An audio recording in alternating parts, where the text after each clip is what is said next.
anda alami dan terbaca situasi di atas? Hai dan Assalamualaikum. Nama saya Tengku Ariza binti Tengku Abdul Rahman.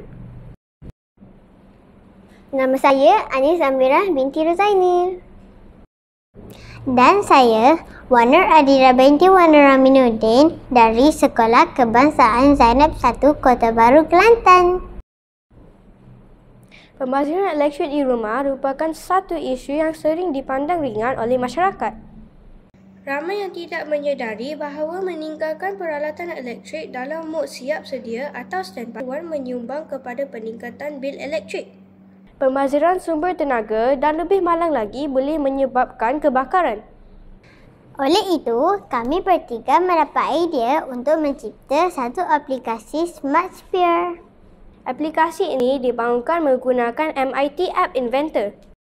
Pengguna boleh menghidupkan dan mematikan peranti elektrik segi lampu, televisyen, komputer dan penghawa dingin dengan hanya menggunakan telefon pintar mereka. Apakah kelebihan aplikasi ini? 1. Pengguna boleh mengawal peralatan elektrik walaupun berada di luar rumah.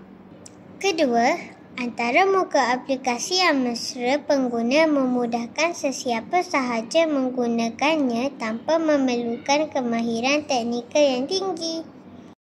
Ketiga, mengelakkan pembaziran elektrik dan mengurangkan risiko kebakaran akibat peranti yang dibiarkan terpasang terlalu lama.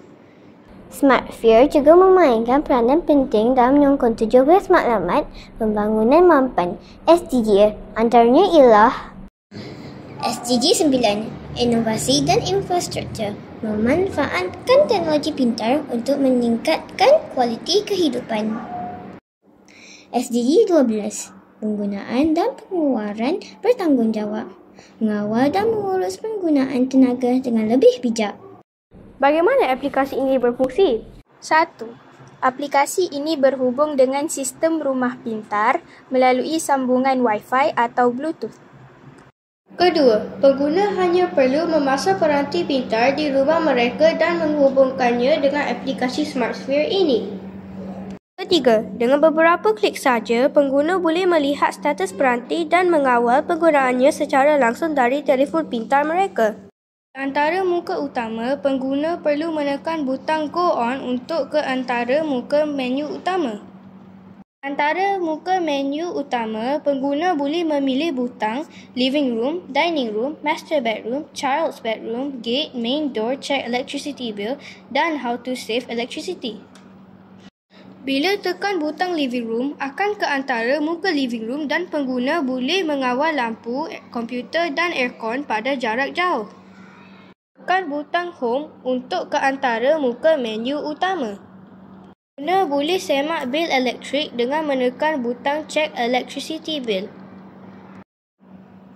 Pengguna juga boleh mendapat info terkini untuk menjimatkan elektrik dengan menekan butang How to Save Electricity. Tekan butang Close untuk keluar dari aplikasi.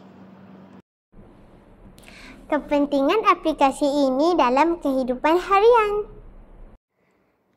Pertama, pada zaman moden ini, kebanyakan individu sibuk dengan urusan harian sehingga terlupa untuk menutup peralatan elektrik di rumah.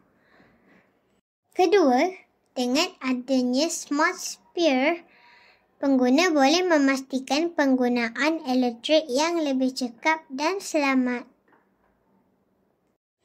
Ketiga, aplikasi ini juga sesuai untuk individu yang sering berada di luar rumah atau bekerja jauh kerana mereka boleh memantau dan mengawal peralatan rumah dari mana-mana sahaja.